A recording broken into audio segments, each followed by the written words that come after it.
Hello everyone, this is part 5 of What If Naruto Was Neglected and Escapes to Kumo, and I hope you guys enjoy this video and to like, to subscribe, to share, and check out the playlist, to see more comment down below.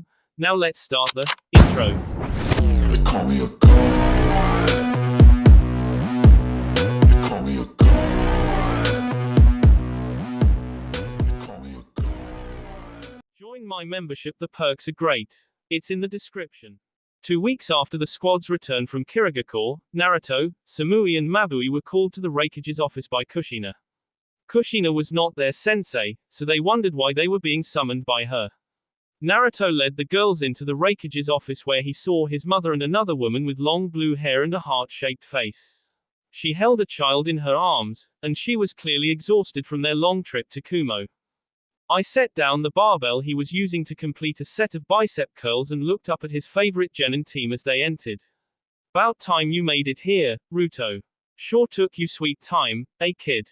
Naruto adopted an exaggeratedly offended face and clutched his hand over his heart. Why, Raikage-sama, I would never delay answering your call. You wound me so. The room giggled at the interaction before Ai's smile fell and the room fell into a serious mode. Like a switch was flipped, all members of Team 12, Naruto's favorite and requested number, snapped to parade rest and awaited their mission orders. Alright, Team 12, Lady Shina will be leading you on a mission to the Land of Waves, an island chain off the coast of Hai no Kuni. Evidently, the shipping magnate Gato has forced the island under his thumb by forcibly acquiring a monopoly of their ports and shipping lanes. Tsunami's father is building a bridge to disrupt the monopoly, but Gato has put a hit out on him and his family. Your mission is to protect Tsunami and her family first and foremost. Your secondary mission is the assassination of Gato and his army of thugs. Tsunami states that he has well over 100 thugs under his employ. It is likely that he also has a couple of ninjas too, so keep your eyes up. This is a B, likely to turn A-ranked mission. Do you accept this mission? Squad 12 all bowed and saluted their Raikage, a gesture they wouldn't normally do, but it was important when in the presence of clients and foreign shinobi. Hi, Raikage-sama. Tsunami inspected the young shinobi. We won't focus on how her eyes lingered on Naruto for a bit longer than the girls, before she turned to the Raikage. Raikage Dono, I do not mean to offend, but they look like they are just children. Are you sure that they will be able to handle it? Shina stepped up to answer that. Tsunami-san, I assure you they can handle it.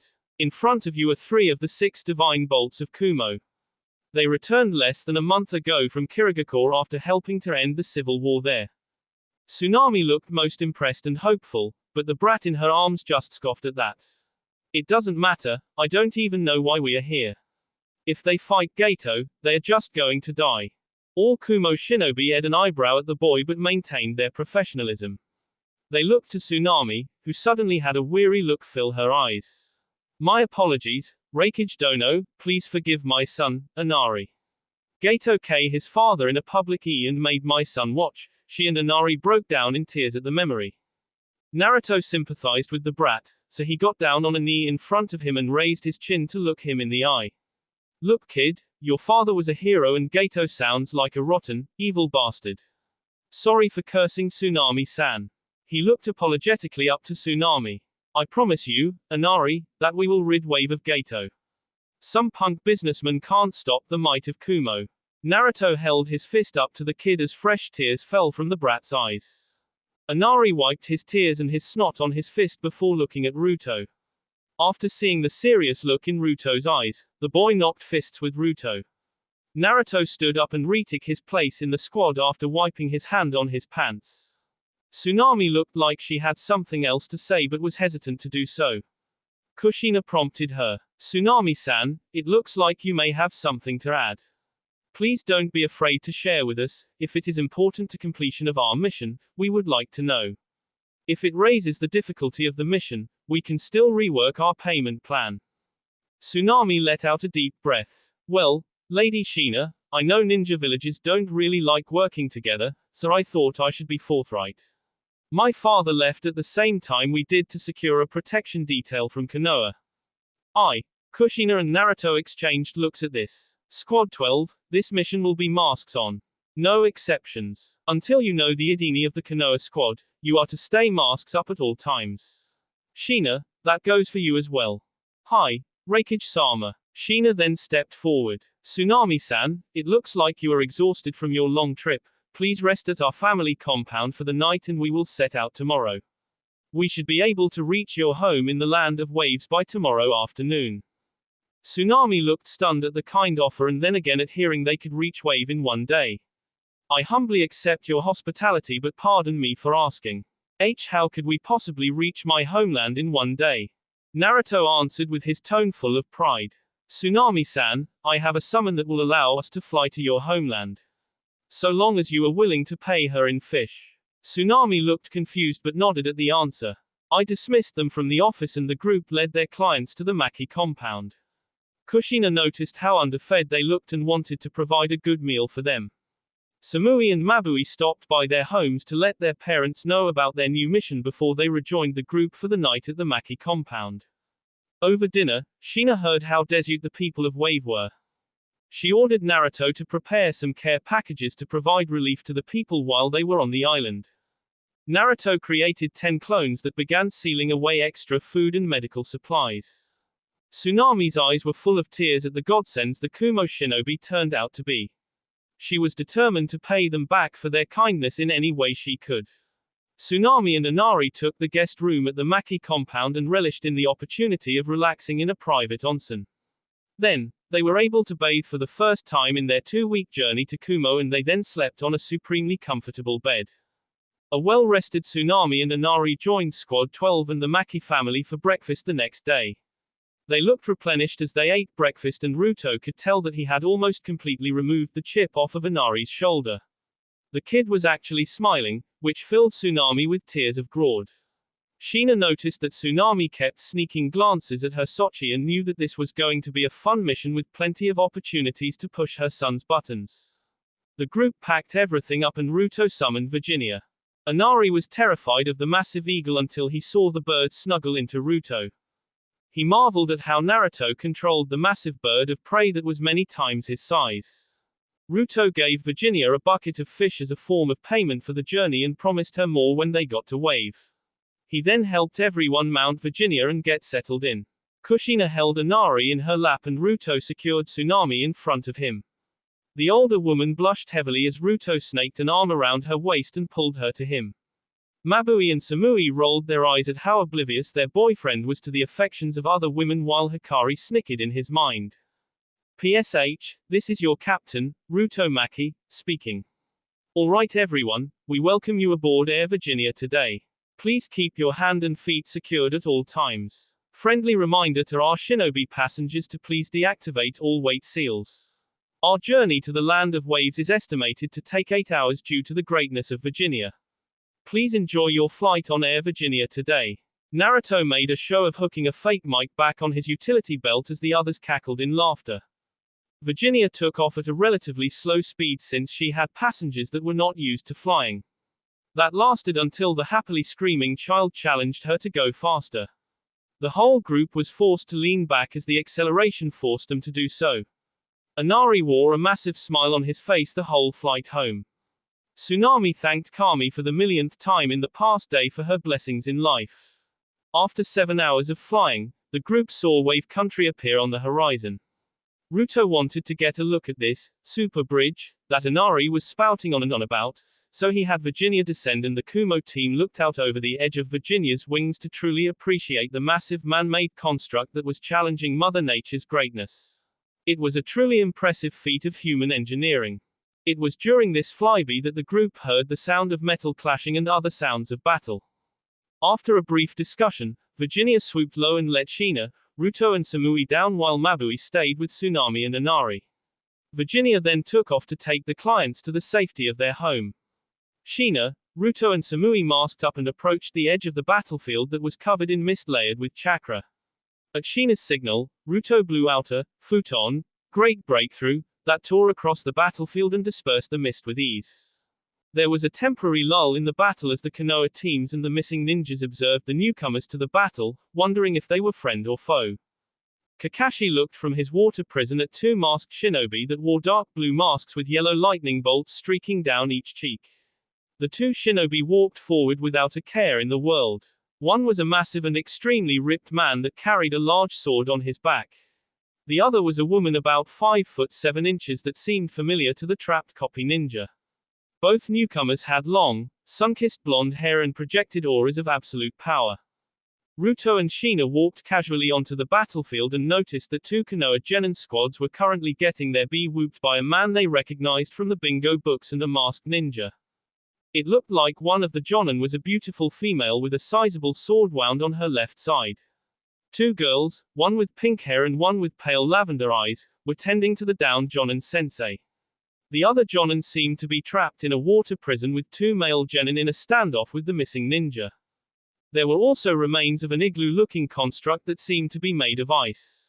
Inside the remains of the ice construct were 2 dark-haired shinobi, one male and the other female.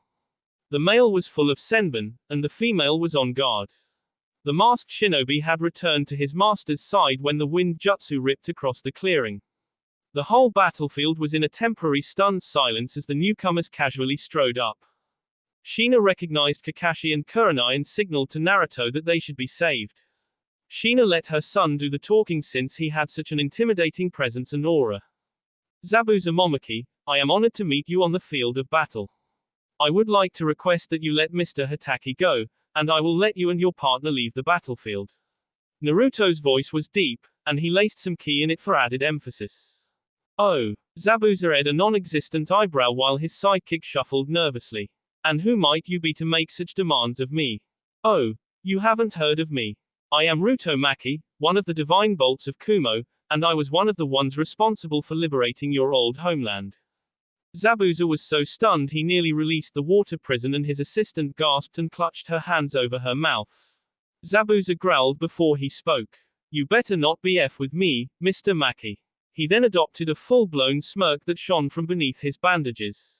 Surely, if you did what you claimed then you wouldn't be scared of a clash of blades to prove your words to me. Ruto shrugged his shoulders then unslung his greatsword.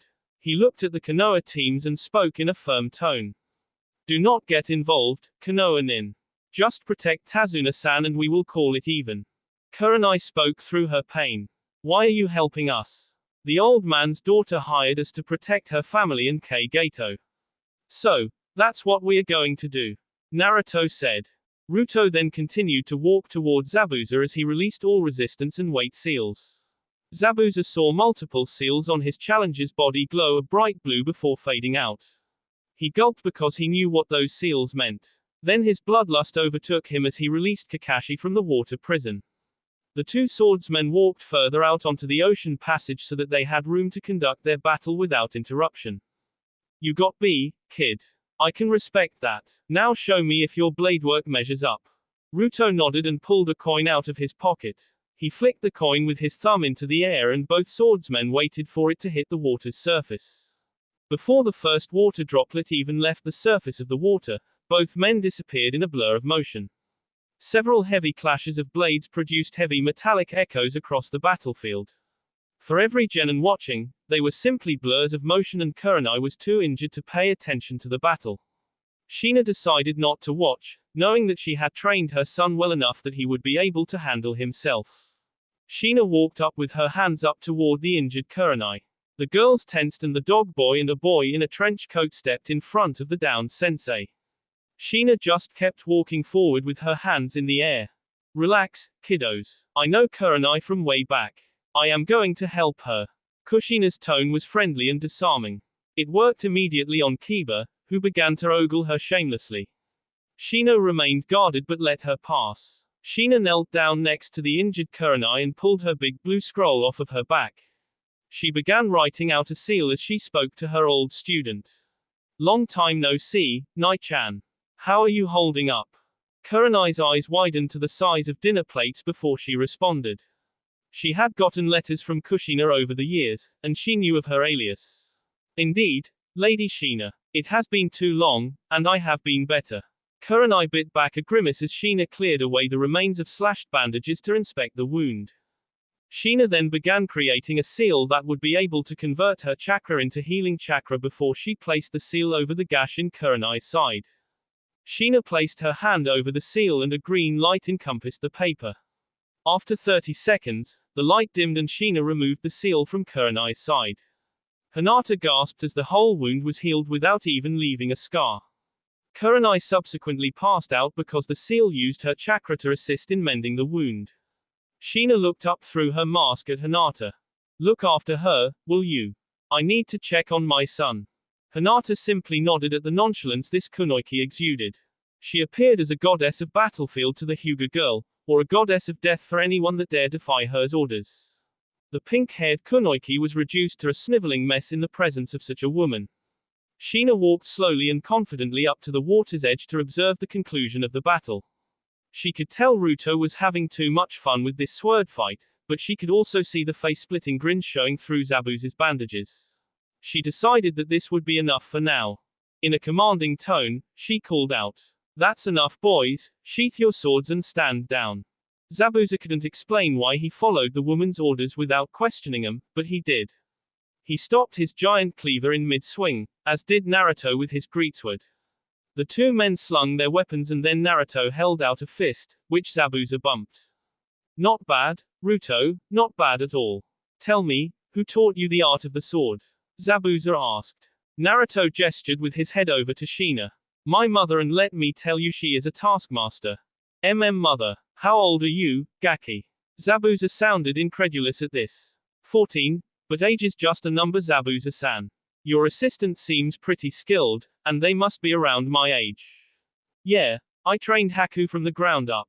So, tell me, brat. Zabuza paused as Naruto's katana point tickled his Adam's apple, making Zabuza hold his hands up disarmingly and gulp. Okay, tell me, Ruto, did the civil war really end? Yeah, me and the Divine Bolts left Mizuno Kuni 3 weeks ago after Mei became the Godai Mizukage. My Karchan, B-sensei, Mei and I stopped Yagura and ended him. That was one scary turtle man. Zabuza's jaw hit the ocean floor and dragged his bandages down off of his face to expose pointed teeth that gave the so-called demon of the mist an imposing visage. Naruto waved his hand in front of Zabuza's face to snap him out of it. Why you're kidding me, right? Zabuza pivoted his head and looked at Kushina with more than a little exasperation in his voice, right? Naruto laughed and slapped Zabuza on the back. Afraid not, Zabuza, I'm afraid not. So, how do you want to go from here? The two walked back towards the land and the remaining shinobi, which were still frozen in a standoff.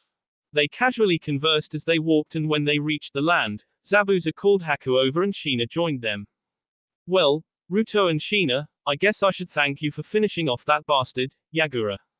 Kinda beats the whole reason we are here. Zabuza sounded like a man who had lost his reason for living. Sheena spoke up. Look, Zabuza, why don't you tell us what's going on and we can go from there?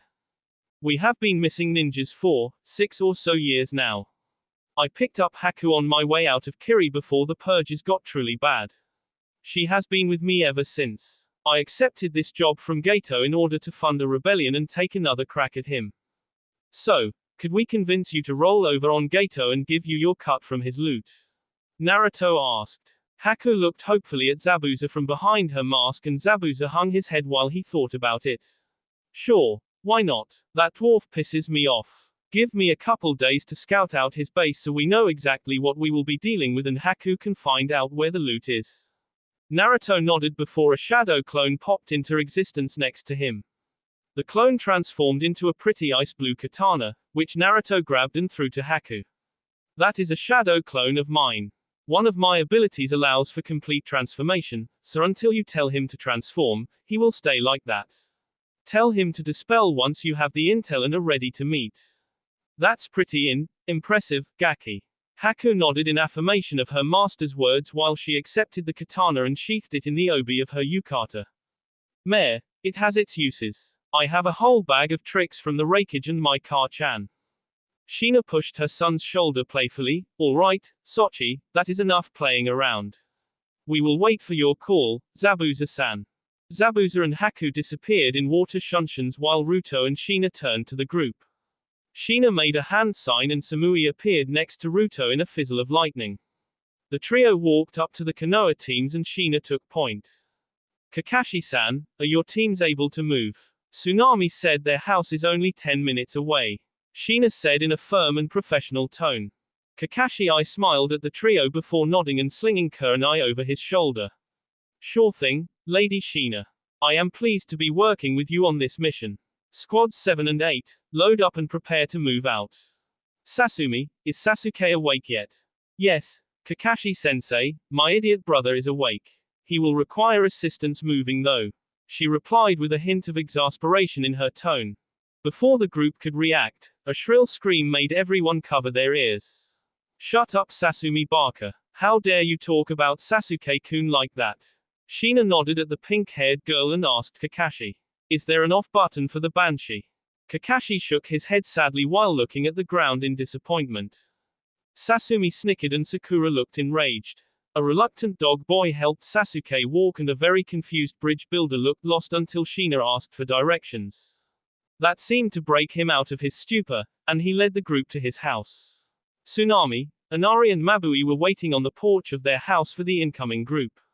Naruto could tell by Mabui's posture that she was worried about him, so he accepted the running hug and squeezed her warmly. Samui looked a little jealous until Ruto pulled her in with a toned arm. They snickered as they heard audible moans of jealousy from Sasumi and Sakura. The injured were led into the house and laid down in guest rooms.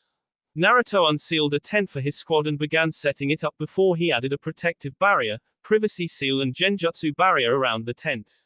He then proceeded to trap the edge of the woods around Tazuna's home with alarm seals. Kakashi and Team 7 watched him work while Sasuke was recovering in a guest room.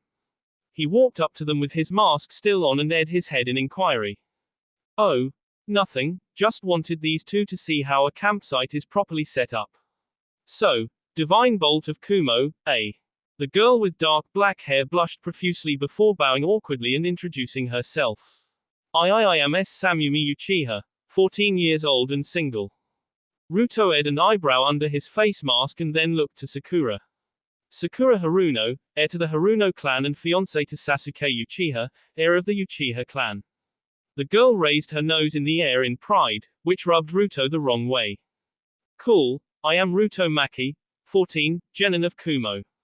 Pleased to meet ya, Ruto replied coolly. Sasumi blanched. You're a genin and only 14. Then how did you fight Zabuza evenly?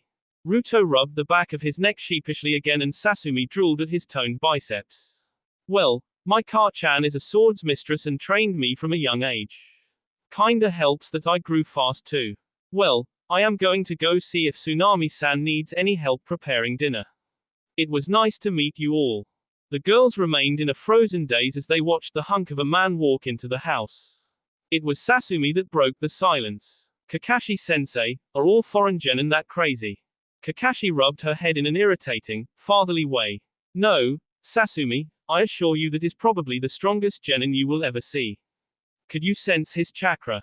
Sasumi nodded. I am still working on this whole sensor thing, but he was like a beacon glowing in the dark, even when he stood next to you. No offense, sensei, but he absolutely dwarfed you in terms of chakra reserves. Kakashi nodded. None taken, but you are right. He is on cage level when it comes to chakra alone. I wonder how good he is at controlling it. Sakura blanched a pale white. If he can control it, wouldn't that make him cage level? Not necessarily. One thing that sets the cage apart is battlefield experience. If he is only 14 then it is likely he doesn't have much experience. He is undoubtedly a powerhouse though. Internally Kakashi was smiling at the thought of his little brother getting that strong. He would have to take advantage of this opportunity to get to know him in private. Later that night, everyone was gathered around the tables set up in the dining room. The Kumo detail along with Kakashi and Kurenai sat at the main table while the Konoha genin sat at the extra table. This seemed to rub Sasuke the wrong way and he wasn't scared to show it. This caused Sheena to shake her head. Mikoto had sent her letters expressing concern about Sasuke's attitude and Fugaku's influence. Naruto clones brought out the dinner composed of fish, rice and squash for everyone. Tsunami was very grateful for the extra help and marveled at the use of shadow clones. Unfortunately, this was one point of contention for the Konoha teams. Ruto-san, how do you know the shadow clone jutsu? I thought that it was a Konoha exclusive technique. Sasumi asked politely. Shina scoffed at that. This jutsu has been in my clan since the Warring Clan era. Leave it to Konoha to claim something as theirs when it is most definitely not. Do you know anyone in Konoha that can create 1,000 shadow clones? Cosmai Sochi can. Ka-chan, that is enough. Remember who we are talking to. Ruto's tone was firm, and it came out as more of an order than a friendly reminder. Shina paled under her mask, she just assumed she would be safe around Kakashi and Kurenai. Naruto made a good point though, two Uchiha would definitely report everything to their father. An awkward silence pervaded the dining table before Sasumi spoke up again.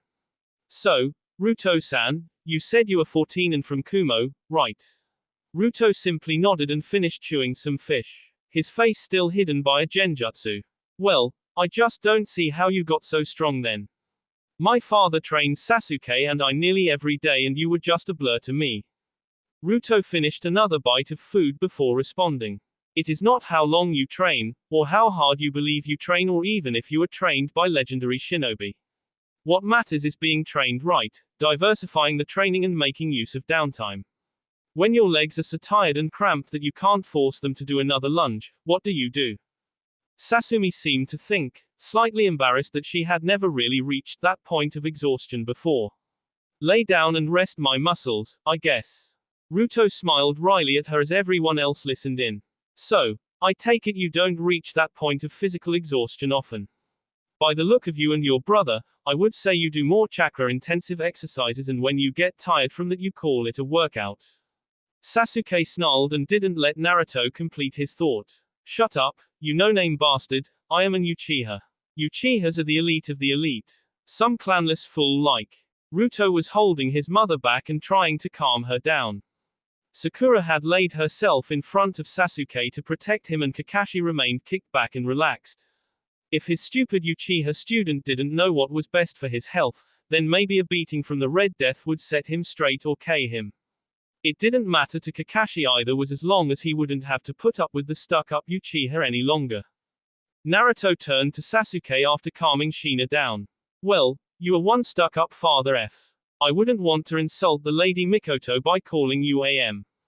Snickers from Tazuna's family and the Kumo squad made this comment hit home for Sasuke. Stay in your seat, Uchiha, before I take your legs and shove them up your A. Oh. My bad, they wouldn't fit with that giant spiked rod you currently have lodged up there. Kiba fell out of his seat laughing. Akamaru was prostrating himself to the true alpha in the room. Shino's insects seemed to be chirping in a pleased and rhythmic fashion. Hinata was giggling into her sleeve and the senseis had turned their heads away from the genin and their shoulders were bouncing. Sasuke was seething and Sakura was so stunned it even shut down her banshee mode. Naruto smirked under his mask before continuing. I tell you what, baby Uchiha, I will give you the spar you want to prove your strength tomorrow. That is if you can complete my warm-up. Shina, Samui and Mabui all got evil grins on their faces while Sasuke smirked. A loser like you could never outdo an Uchiha. The dinner continued in an awkward fashion until it was over and the Kumo group helped Tsunami pick up the dishware.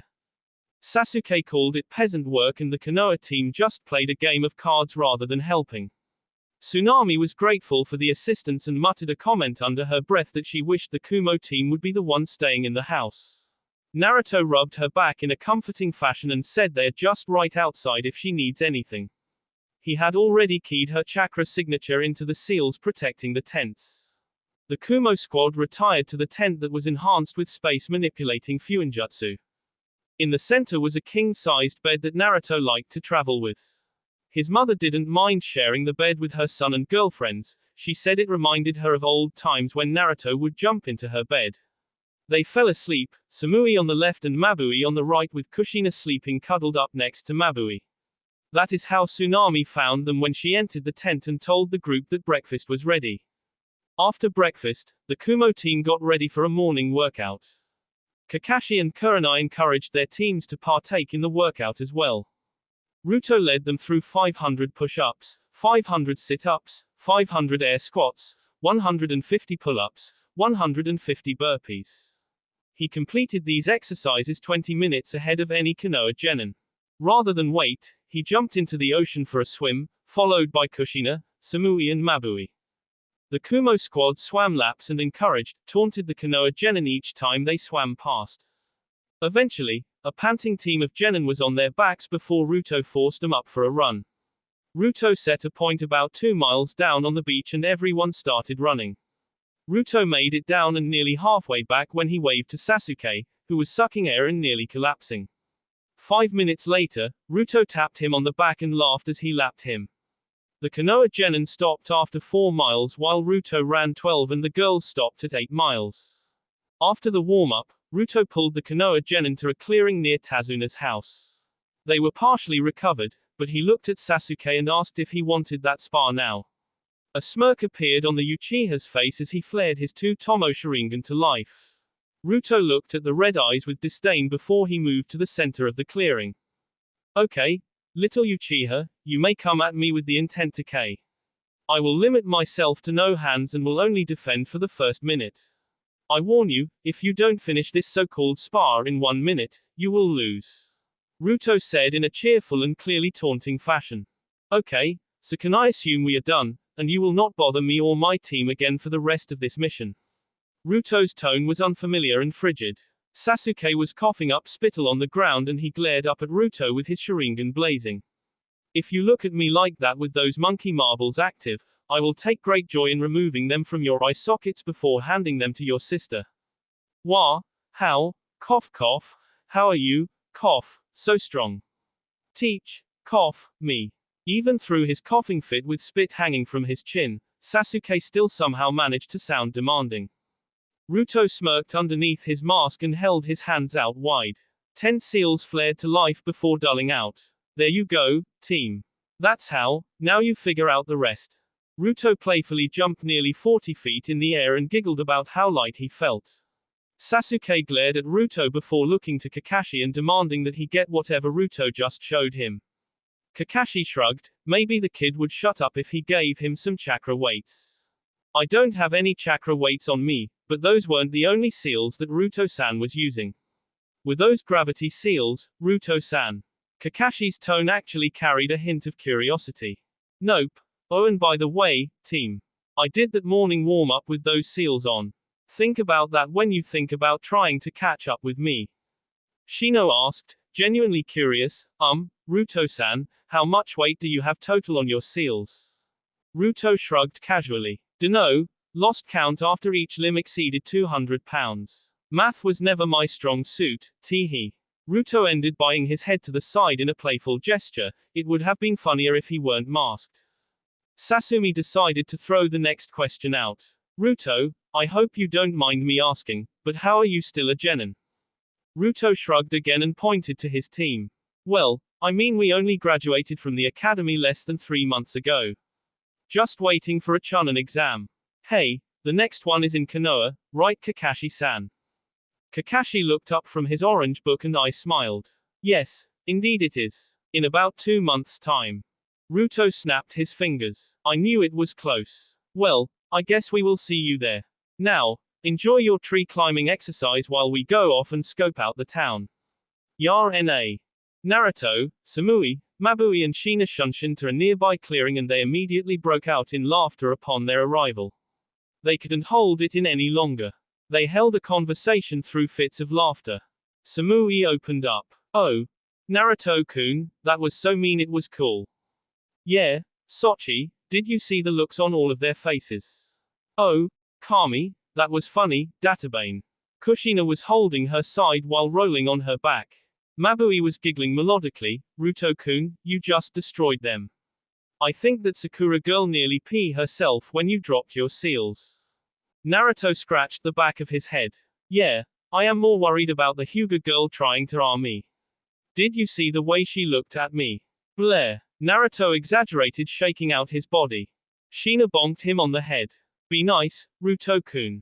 That was one of Hitomi's girls. She is one of the okay ones even though she is slightly stuck up.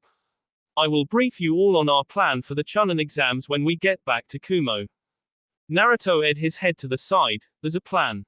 Not just go in and FS up. More to follow on that, Sochi. For now, let's go check out the town and try to help out some people. His mother responded playfully. People of Wave, we are here on the behalf of Kumo to liberate you from your oppressor. Please gather your friends and family here in 2 hours for a community meal. If anyone has cookware, we would appreciate the extra help. Do not fear Gato's petty tyranny any further, we will protect you. A stunned silence answered Ruto when he saw 3 guys begin running to the east side of the island. He made a signal to his mother before he disappeared alongside Samui and Mabui. They dragged the runaway thugs back completely tied up and tossed them at the feet of the villagers. Surprisingly, it was Samui that spoke up this time. We will be here to protect you while my man here gathers food. In the meantime, I believe you could have fun playing with the tough little men here, if you so wish. Remember, Wave need not fear Gato any further. This time, cheers erupted, and a mob began closing in around the 3. The civilians threw them in the stocks that Gato had erected in the public square. What followed was rather disturbing, but will suffice to say that the thugs were covered in more than one kind of bodily fluid by the time lunch was ready. The girls took up protective positions around the town square while Ruto created 300 clones to hunt, fish and scour the island. Within the 2-hour time limit, Ruto had prepared enough food for 500 people. Sadly, it was still not enough. The villagers of Wave brought silverware and cookware from their houses to take food. Orphaned children were crying openly and thanking Ruto for the food.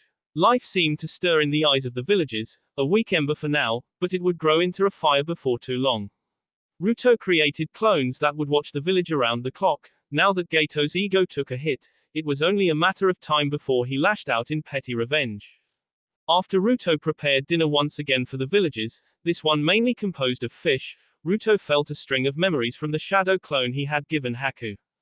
He let his mother know before he took off for the bridge, the designated meeting spot. He showed up to a waiting Zabuza and a maskless Haku. Ruto admitted to himself that she was genuinely pretty. She had snow-white skin with nearly perfect complexion, her brown hair was tied in a bun with 2 bangs that framed her face, and the pink yukata she wore suited her perfectly. Ruto walked up to them casually and gave a wave. Alright, Gaki, that stunt you pulled has Gato going crazy.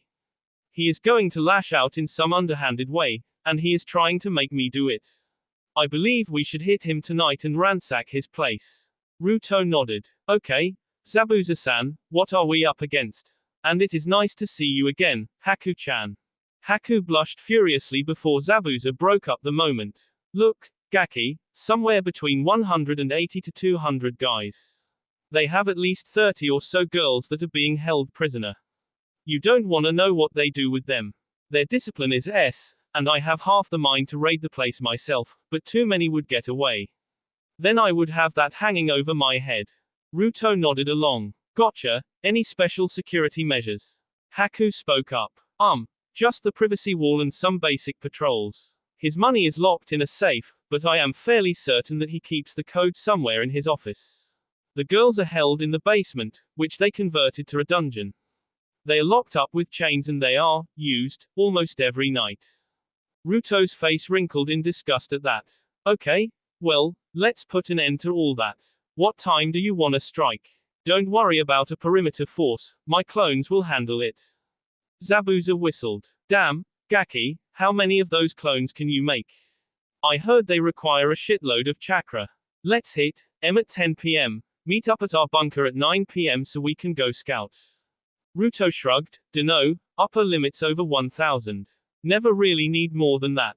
Here, Haku. He threw another transformed katana at the girl. Okay, so meet you in 2 hours, southeastern side of the island. I will pop my clone when we get close.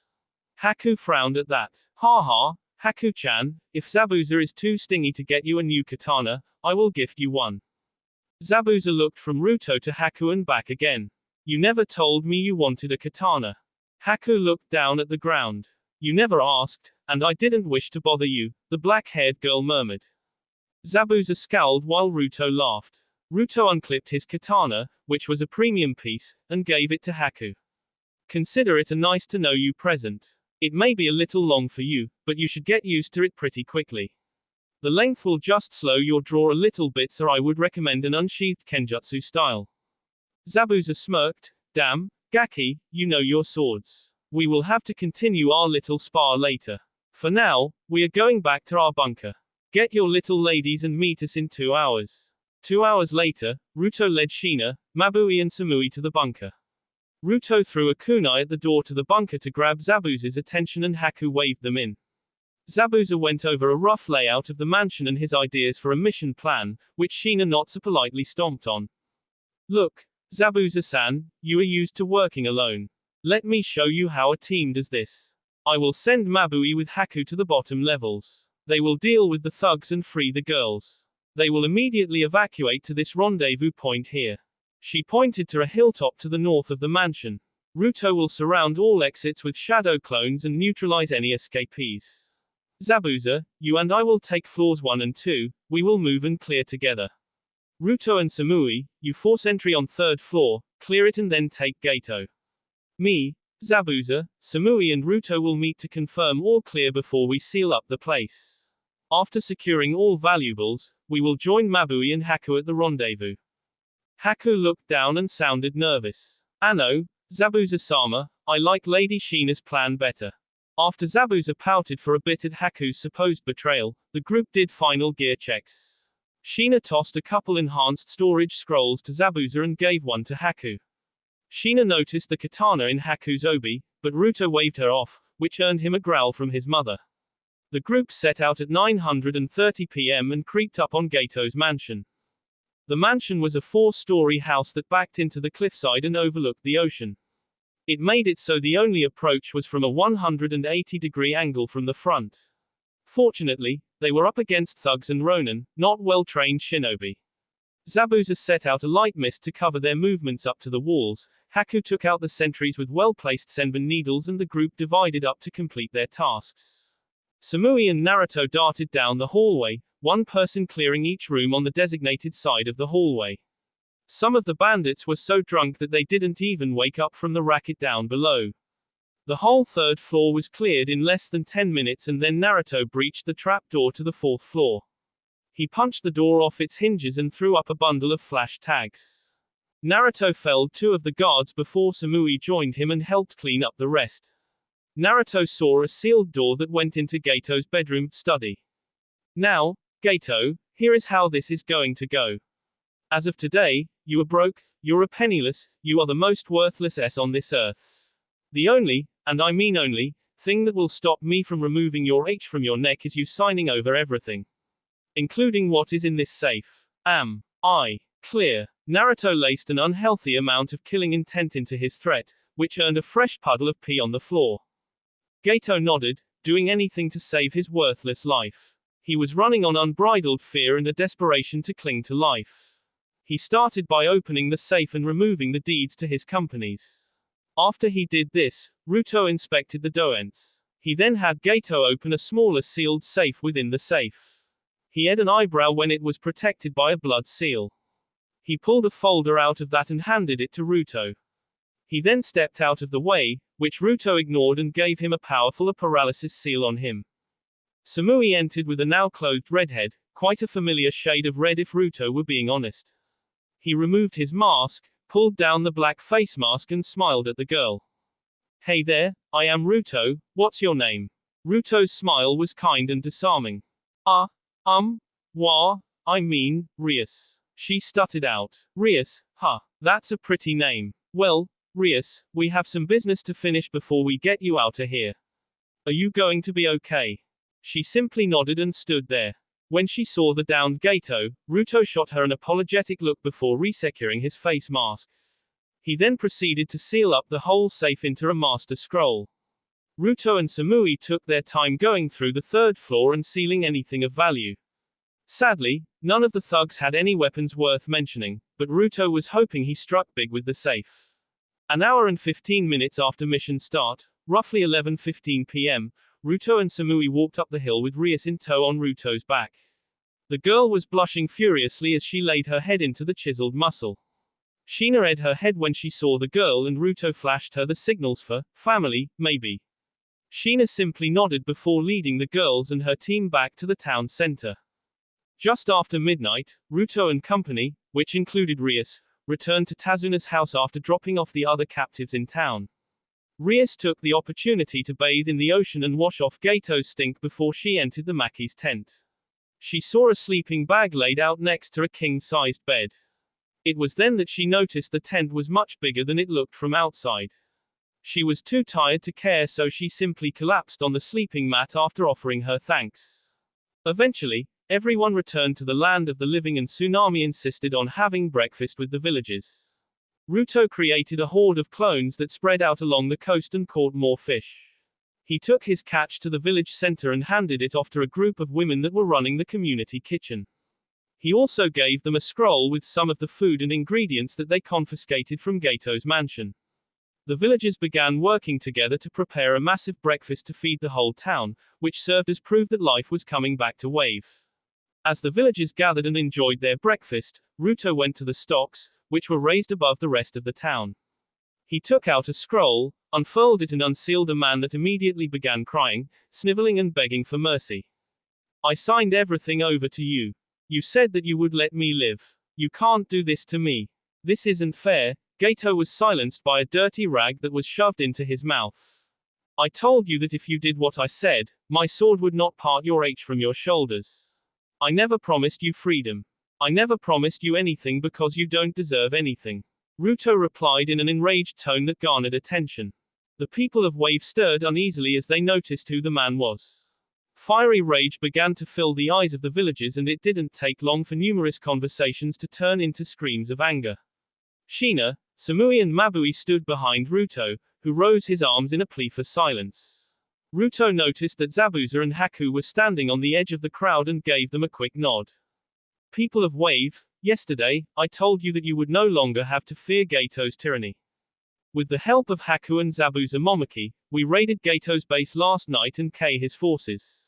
A massive cheer rang out over those assembled, and Ruto saw Tsunami and Inari step to the front of the crowd. He ushered them up, and Tsunami grabbed Tazuna as she walked up. This family, the family of a simple bridge, okay, Tazuna-san, a super bridge builder, this switched the audience from rage to mildly entertained. Anyway, this family stood up to Gato's tyranny and risked everything to enlist our help. Kumo, Konoha and unlikely allies from the mist have fought to earn back your freedom. Once again, another round of deafening cheers filled the air. It is great to see your fire and will be reignited. Hold on to it, stoke it, nurture it, and the next time thugs try to put you down, fight for it. On behalf of Kumo, I will tell you that you will always have allies there. If you need us, call us and we will come to your aid. This round of cheers lasted for minutes as chants of praise rang out. Ruto waited patiently for it to die down. Good news, what I have to share with you is good news. I have confiscated all of the midget tyrant's possessions, and I will be working with Tazuna-san and Tsunami-san to get your rightful possessions back to you. The crowd threatened to close on Ruto and smother him in praise, but he waved them down for another speech. Two more things. 1. I need everyone here to report to the bridge tomorrow at 10 a.m. Second, I need you to elect a new daimyo, since Gato K the previous daimyo of Wave. Finally, I'm sorry, I know this makes 3 things, I was never really good at counting.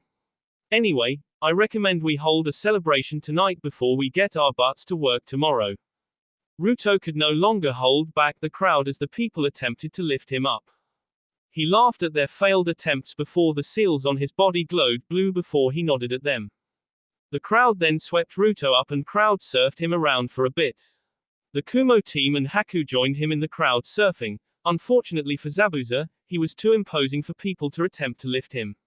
The party commenced immediately after Ruto was set down as he unsealed scrolls from Gato's mansion and unsealed booze, liquor and sake. He let people come up and grab once they got in line, and a wild party raged through the day and well into the night. As Ruto was speaking, Shina was crying tears of pride in her mask. She offered prayers to Minato, wishing that he could see the man their son had become.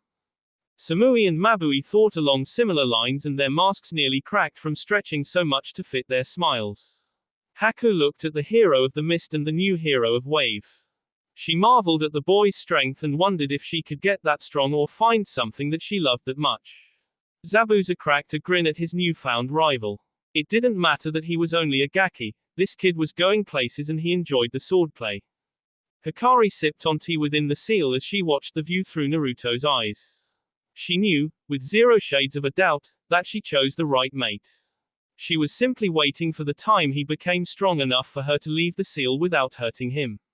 She made a mental note to pull him into the seal that night and him, just a little bit. Kakashi and Kurenai looked on with pride, and they were happy that their sensei's son found a home where he could grow up strong and happy. They also wondered if they would be happier if they left Konoha to join Naruto.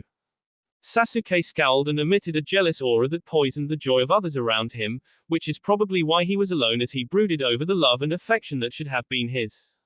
Sakura watched Sasuke, and since Sasuke hated Naruto, so did she.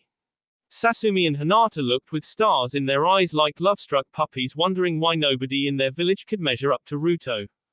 Hinata was upset because she had a dream that was ruined when she couldn't properly envision Naruto's face last night, which frustrated her greatly. Naruto and company, along with Kakashi and Kurenai, meandered back to the house late at night, drunk on the effects of sake, and saw Sasuke passed out in front of the Maki's tent. He looked meaningfully at Kakashi, who sighed and scooped Sasuke up before taking him inside. He apologized to the Kumo team before he joined the Konoha teams inside. That night, Rias decided to join the growing sea on the bed as she curled up behind Samui. The day after the bridge completion party, Tsunami pulled Naruto aside while she was preparing breakfast again. The woman looked abashed as Naruto cradled her cheek in his hand and stroked softly with his thumb. The silent encouragement helped her work up the courage to make her request. Quote, the Kumo team was assembled in the town square in front of the whole of Wave Country's population. They were there to see him off after the Konoha team left the day prior. The crowd cheered wildly as Naruto summoned Virginia, who had her head at Naruto for the craziness of the crowd. He simply shrugged and mounted his squad as well as Rias onto the giant bird of prey. Shouts of, "Hero!" echoed out of the land of waves that had a brand new attraction, the Bridge of Divine Bolts. The team returned to Kumo 2 days after they left Wave. Kushina wanted to stop by Azushio and show it off to Rias. Naruto didn't even attempt to protest before he passed the order to Virginia. They spent a day on Azu checking in on the farms, builders and the slowly growing citizenship. Rias decided that she wanted to go to Kumo for the time being and spend time with her Uzumaki family. The heroic group walked into Ai's office talking like the family they were. Kushina let Naruto take the lead and Naruto opened the report to Ai. Good afternoon, IGI-san. Team 12 reporting back in from successful a ranked mission to Wave.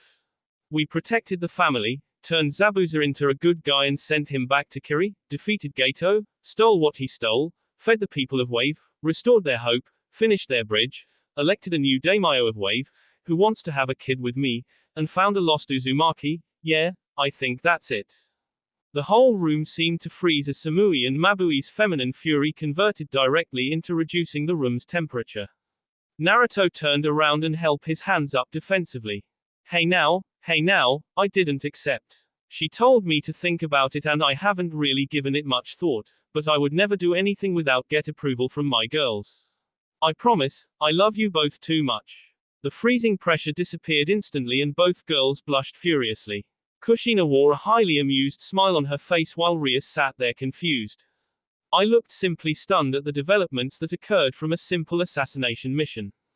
Oh yeah, Reikage Gi-san, we ran into 2 teams of Konoha ninjas led by Hitaki Kakashi and Kurenai Yuhi. Let me tell you about our conversation. Flashback, the night before Konoha teams left.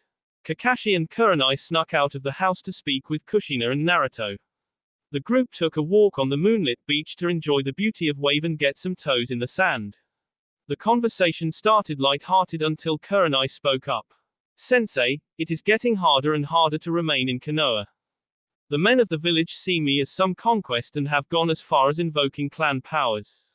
Fugaku is very close to forcing me to marry since I am of birthing age, according to him.